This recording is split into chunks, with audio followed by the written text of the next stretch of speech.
নড়াইলে diesel না পেয়ে ক্ষুব্ধ হয়ে এক ফিলিং স্টেশনের ব্যবস্থাপককে ট্রাক চাপা দিয়ে হত্যা করা হয়েছে। শনিবার রাত ২টার দিকে সদর উপজেলার তুলারামপুর রেল ব্রিজ সংলগ্ন এলাকায় এই মর্মান্তিক ঘটনা ঘটে। নিহত নাহিদ সর্দার পেরোলি গ্রামের আকরাম সর্দারের ছেলে। তিনি স্থানীয় messrs Tanvir filling and gas স্টেশনে ব্যবস্থাপক হিসেবে কর্মরত ছিলেন। গাড়িতে তেল নিতে আসে, মামটি নাম করে ট্রাক, ড্রাইভার হচ্ছে সুজাত।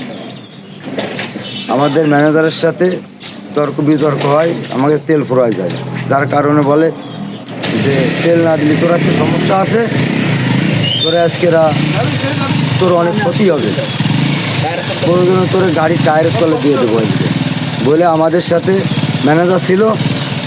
তেল পুরো হয়ে গেছে। এমতো অবস্থা আমাদের ম্যানেজার 1:30 2টোর খোলে আমাদেরকে বলে দড়ি টাঙ্গায় যে আমি চলে গেলাম।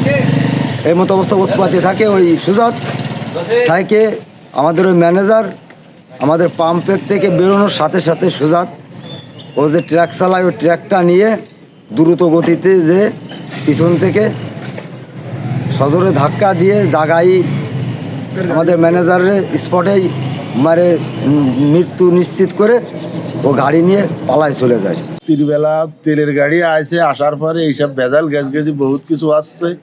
তেল দিয়া চালু হয়নি, ওরা মানে ওই সন্ধ্যের ফেরতে তেল দিয়ে চালু হয়েছে, ওরা পরে আইছে। আসার পরে ওরা দুনিয়ার ভেজাল গ্যাস গেছি আর আছে। আগে একদিন ভেজাল আর আছে, আগের বুধবার দিন ভেজাল আর আছে। ওই 2 গাড়ি, একটা নাম রকিবুল, একটা নাম হলো সুজাত, এরা ভেজাল আর আছে। তাই ওরা তো আমাকে পাম্পেই আসে না, কোনোদিন তেলও নেয় না, কিচ্ছু নেয় না। তোমাকে ম্যানেজার বলেছে যে তোরা তো আসিস না, আমরা আমাদের এনতে যারা তেল নেই তারিখে দিয়ে পারতেছি না, তো তোকে দেবো কন্তে। এই ঘটনায় জিহাদ মোল্লা নামে আরও একজন গুরুতর আহত হয়ে ঢাকা মেডিকেল কলেজ হাসপাতালে মৃত্যুর সঙ্গে পাঞ্জা লড়ছেন। পুলিশ ও প্রত্যক্ষদর্শী সূত্রে জানা গেছে, নড়াইল যশোর মহাসড়কের পাশের ওই ফিলিং স্টেশনে রাতে ট্রাক চালক সুজাত মোল্লা ও তার সহযোগী জহুর ডিজেল নিতে আসেন। তবে পাম্পে তেল না থাকায় ম্যানেজার নাহিদ সর্দার তেল দিতে অপারগতা প্রকাশ করেন। এতে ক্ষুব্ধ হয়ে ট্রাক চালকদের সঙ্গে তার তীব্র বাগবিতণ্ডা শুরু হয়। এক পর্যায়ে ট্রাক চালক জহুর প্রকাশ্যে নাহিদকে ট্রাক চাপা দিয়ে হত্যার হুমকি দেন। রাত 2টার দিকে ডিউটি শেষে নাহিদ ও তার সহকর্মী জিহাদ মোটরসাইকেলে করে বাড়ির উদ্দেশ্যে রওনা হন।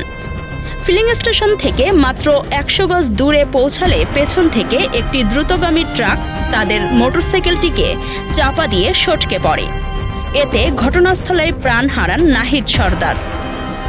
তুলারামপুর হাইওয়ে পুলিশের ভারপ্রাপ্ত কর্মকর্তা সেকেন্দার আলী জানান, পুলিশ ঘটনাস্থল পরিদর্শন করেছে এবং বিষয়টি গুরুত্বের সাথে তদন্ত করছে। রাত 2:45 দিকে সংবাদ পাই যে তানভীর ফিলিং স্টেশনের 2 জন কর্মচারীকে মোটরসাইকেলে তারা যাচ্ছিল, তো ট্রাকে তাদেরকে চাপা দিয়ে গেছে। তো আমরা সংবাদ পাওয়ার সাথে সাথেই ঘটনাস্থলে আমরা যাই। আমরা টিম সহ গিয়ে দেখি যে নাহিদ নামক একজন পাম্পের কর্মচারী, তিনি মৃত অবস্থায় রাস্তার উপর পড়ে আছে। আর একজন নাম জিহাদ মোল্লা, তাকে অসুস্থ অবস্থায় চিকিৎসার জন্য প্রেরণ করা হয়েছে। তাদের দাবি যে পাম্পে তেল না পেয়ে এই ট্রাক চালক ক্ষুব্ধ হয়ে তাদেরকে চাপা দিয়েছে। তো বিষয়টা আমরা তদন্ত করে দেখছি এবং এই ট্রাক চালক এবং ট্রাক আটক করার জন্য আমরা চেষ্টা অব্যাহত আছে। ঘাতক ট্রাক ও চালককে শনাক্ত করে দ্রুত আইনের আওতায় আনার চেষ্টা চলছে। হাফিজুর নীলুর তথ্য ও ভিডিও চিত্রে কাজী সাইমা, রাত দিন নিউজ।